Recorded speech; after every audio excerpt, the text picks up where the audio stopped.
アンニョンパックンです。2016年、19歳の僕は福岡空港に降り立ちました。スーツケース1個に未来への期待だけを載せていました。あれから9年が経ったんですよ。その時と今の僕は別人と言っても過言ではないです。何がそんな変わったのか、結論3つあります。1つ目は自由な生き方に目覚めました。2つ目は人の気持ちを考えるようになりました。3つ目は物事を多面的に見られるようになりました。韓国人が日本で生活して起きた変化をぜひ聞いてみてください。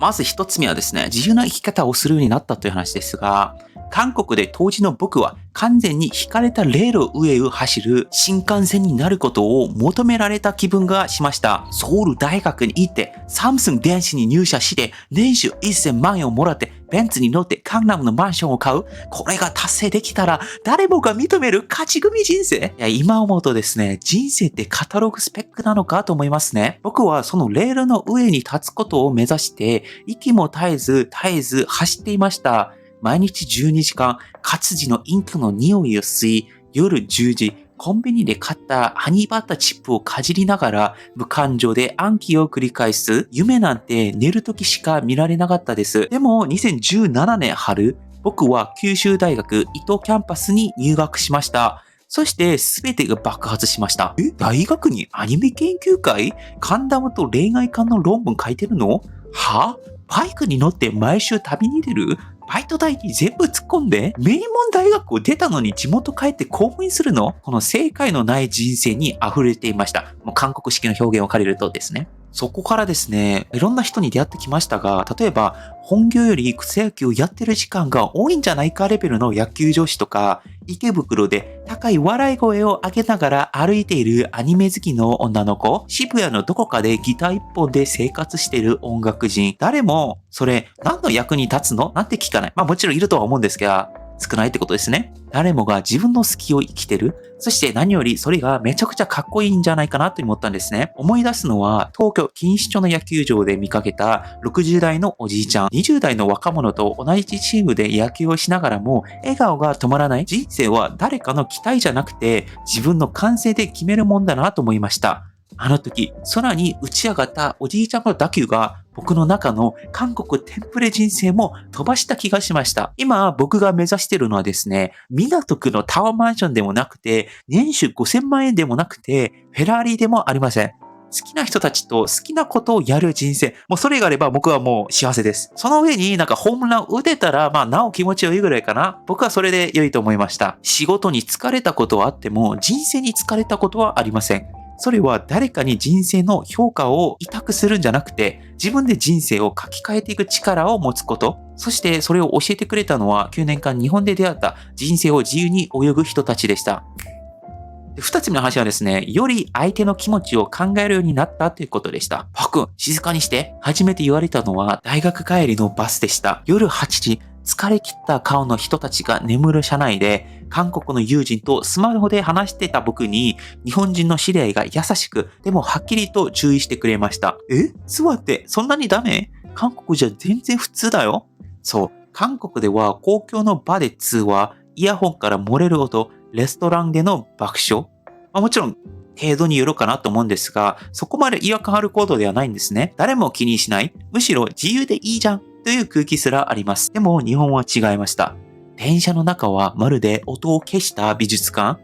静かにがマナーであり、配慮が文化。新宿駅の人混みで誰かにぶつかったら 0.3 秒以内にすみませんが返ってくる。居酒屋でお縛りを渡す時の登場がなんだか優しい。気づけば僕の中に変化が起き始めました。例えばコンビニでありがとうございましたと言われた時、僕もありがとうございますと返すようになりました。例えば誰かが疲れている顔をしていたら、エレベーターを開くボタンを1秒長く押すようにしました。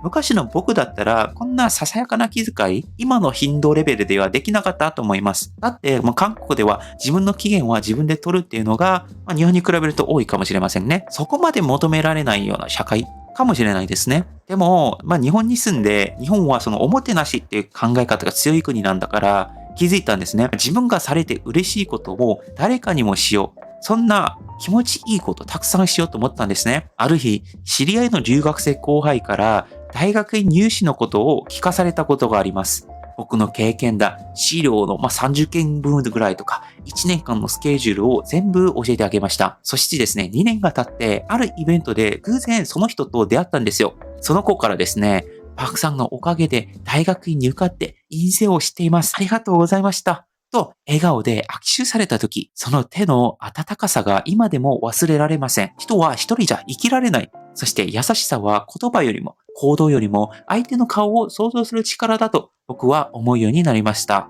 今でも誰かと話すとき、自然とその人の顔が頭に浮かびます。この言い方、傷つけないかな？このタイミング、今で大丈夫なのかなって立ち止まれるようになりました。もちろん、どっちが正しいとか、その話ではないんです。韓国の自由に自分を出せる文化もいいですし、日本の空気を読み合う文化も美しいと思います。でも僕個人としては、日本のこの思いやりの瞬間、の方がより合うかなと思っていて、心から惹かれているんですね。僕の場合はですよ。韓国の方でもその韓国スタイルが合う方もいるでしょう。僕はですね、今では他人の気持ちを想像することが僕の習慣になりました。そしてそれは誰かに強制されたものじゃない。9年間、日本という国で教えてもらった贈り物かもしれないですね。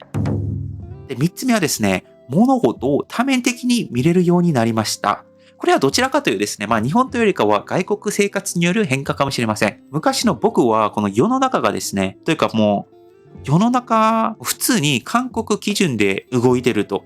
韓国で生活してきたから韓国のマナーとかそれが当たり前なんだなと思ってました。例えばもう小学校の漢字の筆順とか中学ではもうトイック点数とかもう高校でも教科書に書いてある内容とか友達と話す内容とか相互交流する習慣だったりとか空気のように教わった良い大学イコール良い人生とかいつの間にかですね、特に受験が当時の学生だった僕には脳内の成功のテンプレのように入っていました。だから日本に来て最初のカルチャーショックは部活でしたね。授業が終わっても真っ黒に日焼けした高校生たちがグラウンドを走ってる。ボランティア？無給？なのに毎日？雨の日も？熱気、汗、歓声。好きを貫く日本の部活文化は韓国の受験至上主義とはまるで別世界でした。さらに驚いたのは文化祭。クラスみんなで演劇をやったり、音楽会までやる。すごいところだと、校内に乗り物のアトラクションまで制作する。韓国ももちろん文化祭あります。でも、数ヶ月かけてそんなエネルギーを使ってたら、もう親が集合してクレーム入れるようなレベルですね。だからこそ思いました。この常識って場所によって、環境によってこんなに違うんだと。昔の僕なら、これ、効率悪くね？受験と関係あるの？って考えていた。でも、日本で暮らし、学び、笑い、失敗してきた9年間で、僕の当たり前は少しずつ崩れてきました。それはまるで氷の地図、この見えないところが春の日差しで溶けていくような感覚でした。例えば日本では空気を読むことが重視されるけど、韓国では正直に言うことが美徳。日本では遠慮が思いやり、韓国ではズバッとが信頼の証。どちらも人間関係を大切にするための異なるアプローチだと思うんですね。だからこそ今では思うんです。この文化に正解はないと。あるのはその国に根付いた最適解だけ。戦争の歴史とか宗教の影響とか地理とか人口密度とか IT 普及率とか老若男女の割合とかいろんな要因が合わさってその国ごとにこのベストの文化が残っている。それがあると思ってるんですね。韓国には韓国の合理性があり、日本には日本の美しさがある。僕の好きな言葉にこんなものがあります。偏見は旅をすれば消えていく。まさにその通りだと思いました。日本に来て僕は世界は一つの正解では動いていないことを知りました。むしろ無数の価値観が共存していることに深く感動しました。今では誰かと話すとき、それが一つも味方なんだね、と自然に考えられるようになった自分がいます。それは日本という違う当たり前に包まれて、少しずつ育てられた心の筋肉かもしれないですね。そしてこれからも僕はその筋肉を使ってもっともっと世界を見てみたいと思うようになりました。